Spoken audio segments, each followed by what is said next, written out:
These are items, and they range from uninteresting to hilarious, badass, iconic, to even downright delicious. So why then have they been banned in competitive Smash since 2004? And is there even potential for them to be used in the future? Bah!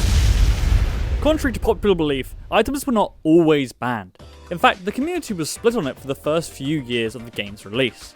While I can't find any records for Smash 64 tournaments and if they used items or not, when Melee released and the unwanted baby of Nintendo, the Smash competitive scene, came into blossom, the rules they would decide on would inevitably affect the games to come. Different tournaments used different rule sets, with some experimenting with certain items banned on different frequencies. But slowly, throughout the years, items would be phased out, with the tournament to apparently put an end to them all being TG6, back when major tournament venues were just your mate Matt's house, as the West Coast were still playing with items on, while the East had already stopped using them like sane people. The main reason for items being phased out of tournament play was due to their destructive randomness. Many players felt that sometimes the result of a match wasn't due to the other player being better, it was them just getting better item spawns. Yet many casual players will adamantly insist to this day that items are the pure way to play the game.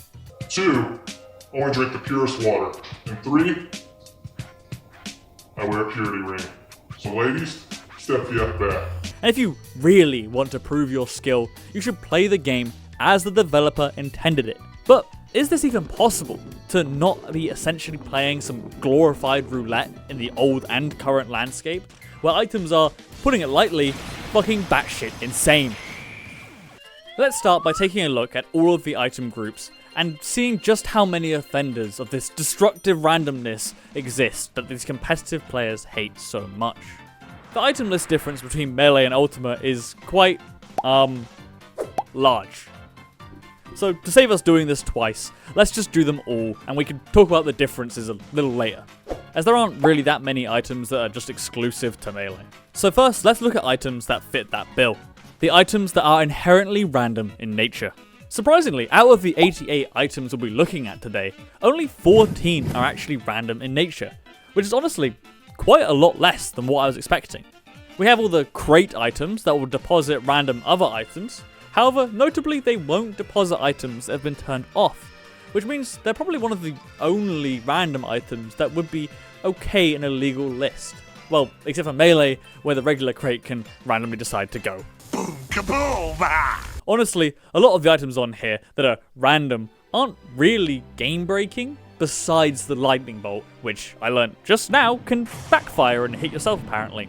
Learn something new every video. Except there is, of course, the big boy, the top dog, the great offender, the Pokeball. The most iconic item in Smash. This item, unfortunately, is the definition of destructive randomness.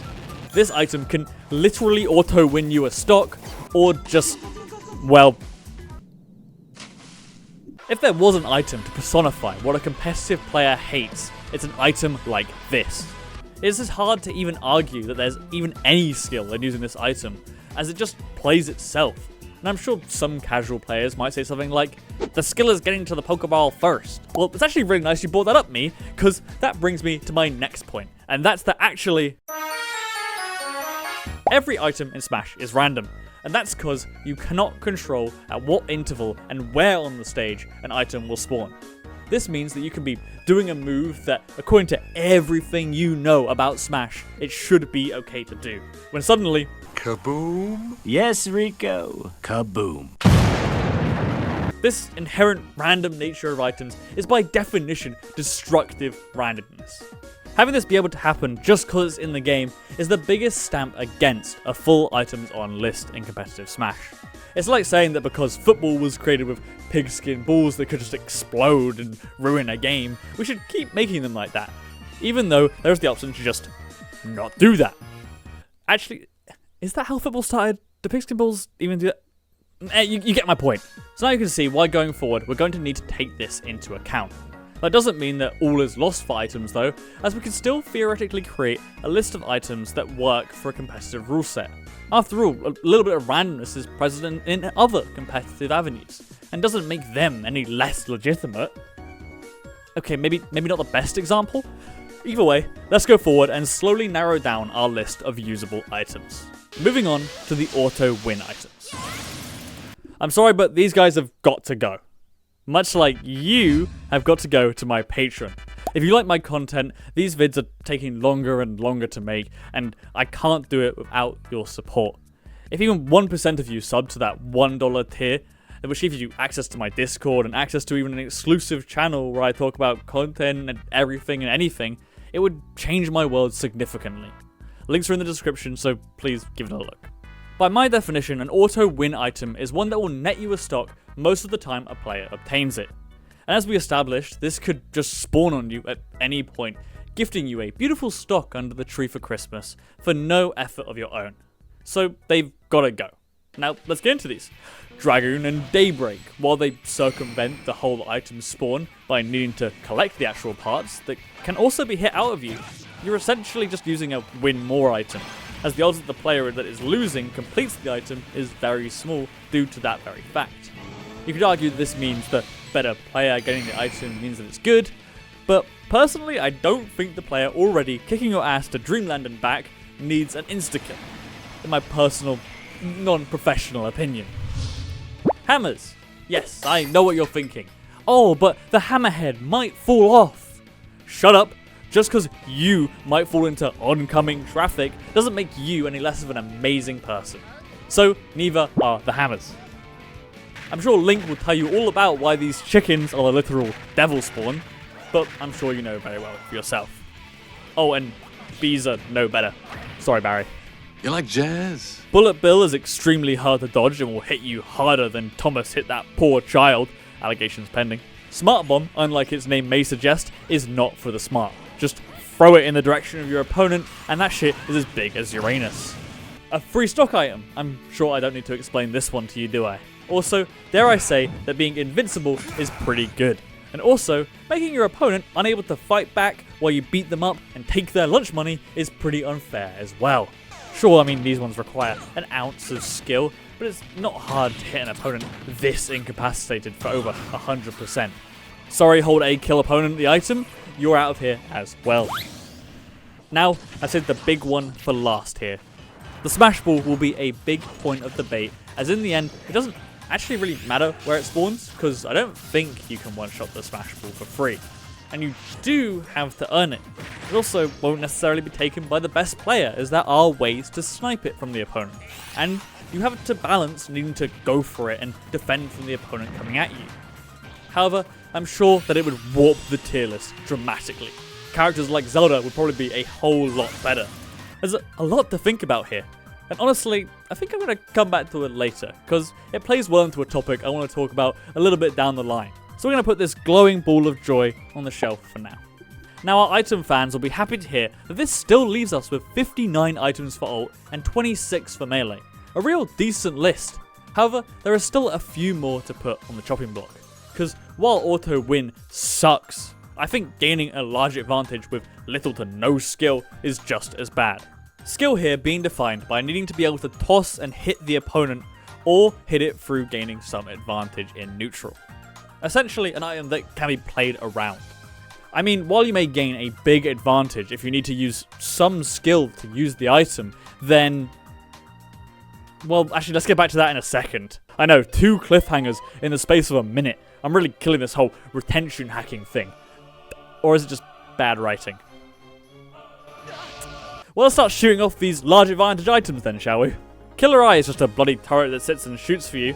The Rocket Pack lets you camp for eternity, and while I would love to fulfill Hungrybox's wet dreams, that's not appropriate for this video. The Super Spicy Curry basically makes any melee player unable to play the game. And the... Oh, that's it actually, it's just those 3. I guess that puts us at a crossroads then, because here's where we're at. You see, I put all of this into a spreadsheet. I know I just love tedious work for my videos. And a lot of the remaining items still fall into this large advantage category, but do require a varying amount of skill. In fact, so many items fall into the category of giving you a large advantage. If you take them all away, they make up 37 of the remaining ultimate items, but only 8 in melee, so hang in there all 5 melee item enjoyers. However, this is still relevant for both. If we choose to include the large advantage items, we will still have a rather large item list.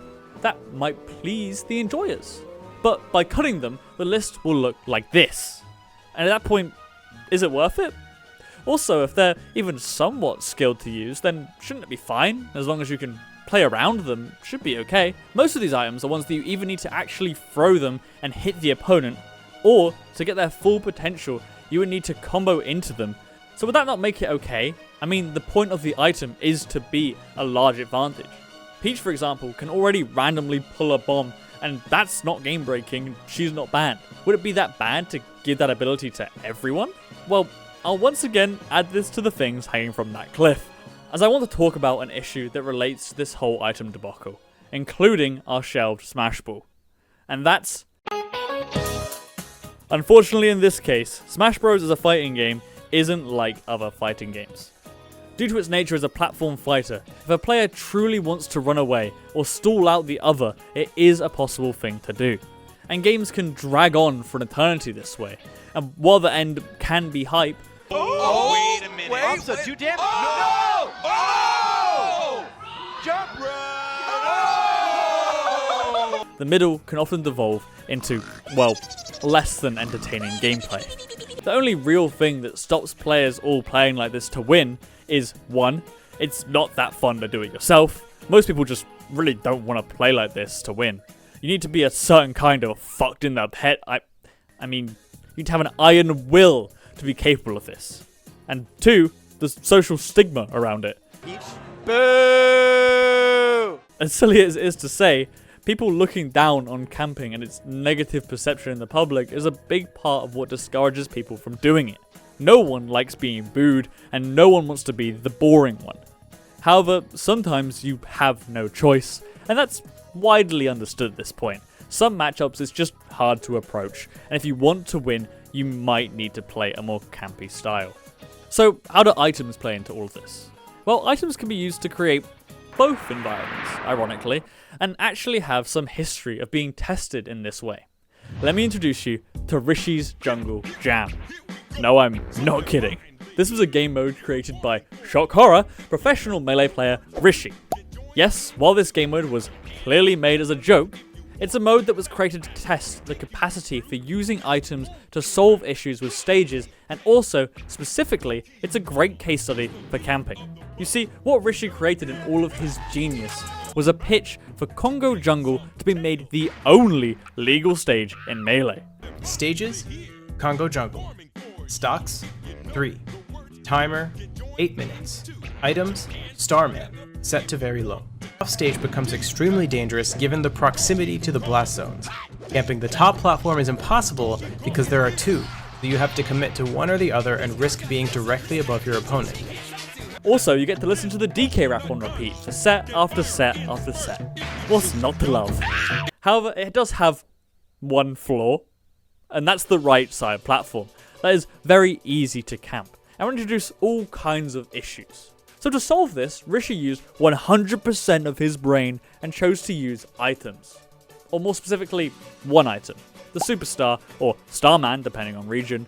He argued that using the Starman, you would create a scenario that discouraged camping. As if you were to wait on the rock, a star would then spawn on the main stage, allowing you to then fight the person that's on the rock with no risk and challenge from the camper. A really honestly unique and cool idea for a rule set that had a video accompanying it that did so well, it got a side event at 2 majors and multiple other online events. I'm sure many regionals and locals too, God save you. But how did this work out in practice? Well, it worked. Kinda. In a way? Yes, the Starman worked in discouraging camping. When the player was on the rock and stayed there, they did in fact get punished. So, yay, Starman is great. Items work for allowing players who have stage control to be rewarded and discourages this degenerate play that we don't like. Well, unfortunately it's not that simple. Because, well, watch what happens when a player gets a hold of a Starman during a normal, interactive game. The Starman actually encourages a camping running away playstyle from the opposite player due to the opponent having a huge advantage in neutral, and thus we circle back to those huge advantage items. Sure, we removed Starman in our list, but what this shows is when a character has a sizable advantage in neutral, the other character will be heavily encouraged to run the hell away. And I mean, can you blame them? Look at some of these items. Essentially, what having an even controlled item list will do is create multiple microcosms of this runaway gameplay. One player gets an item, looks at the other and says, "Oh hell no!" and starts running away until the item is used. And if they fail, they will likely take a lot of damage. So you can maybe compare the game to be more akin to that of cat and mouse than the neutral we're normally used to. Essentially, my point is that by allowing items, the very state of the game will change. And I mean, who am I to say if that's a good thing or not? Well, while these microcosms may exist, while an item is in play, what about for characters that are disadvantaged in neutral normally? In, for example, a bad matchup. I think they would more often than not be encouraged to camp and wait out an item spawn in their favour, so they have a better chance in neutral than they would without one. This could turn those games of big matchup disparities into one that revolves entirely around that waiting game for that one item. Yeah, let's dust this thing off, shall we? Yeah, based on what I just said, I don't think the final Smash Ball can be allowed into the ideal item list. I know, I'm sorry. I like the big flashing lights as well. Here, take this fidget cube, it will help with the lack of stimulation. I could very easily see a world where characters with incredible final smashes are just waiting around all game for the ball to spawn as a win con, making the game less about the overall picture and more about who can pop the balloon the fastest the moment it randomly spawns. And final smash meters are a whole other conversation, but since they aren't turned on by default, I don't think the Smash purists will be mad at us for not including them. So we can't use the big powerful items, we can't use the random ones, and we can't use the ones that warp gameplay around them. So have I just killed the conversation? Well, wait a second. Let's take a look at this list. If we take out all of the items that give you that large advantage in neutral, what kind of items are we left with? Oh, and I forgot to mention it, but food and the like have also got to go, and I'm sure you know why by this point, even if it does look unreasonably delicious. Here is the list for Ultimate and Melee. Take a nice old look, because I mean, I am as well while writing this. And I have to say, I'm kind of spooking myself out a little, because when I set out to make this video, I thought this would just be a little bit of fun. And I could point out the reason we don't use items in competitive Smash, and how an item list would be fun, but ultimately not feasible. And honestly, I'm not sure if I 100% believe myself anymore. I mean, let's just take a look at these items. None of them are really that game-breaking. The strongest probably being the home run bat, which has massive wind-up. This list also still has a lot of items that are fun, and would also just enable some really cool combos. I mean, imagine some characters in ult with the super leaf, imagine the speed that would give. Imagine a big melee combo ending in a freeze off the side. How sick would that be? As well as some makeshift stage hazards and stuff like the hothead and flipper, which as we see in combo contests already, get some really cool use from the more creative players. So weirdly enough, throughout writing this script, I've almost argued against myself. I thought items were ridiculous, but randomness isn't inherently bad. Really got to stop using that as an example. And these items aren't broken.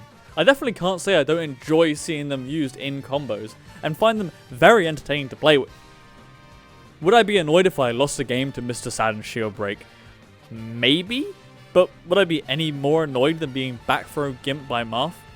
Probably not. I mean, I put myself in that situation to be hit, and that's what happened.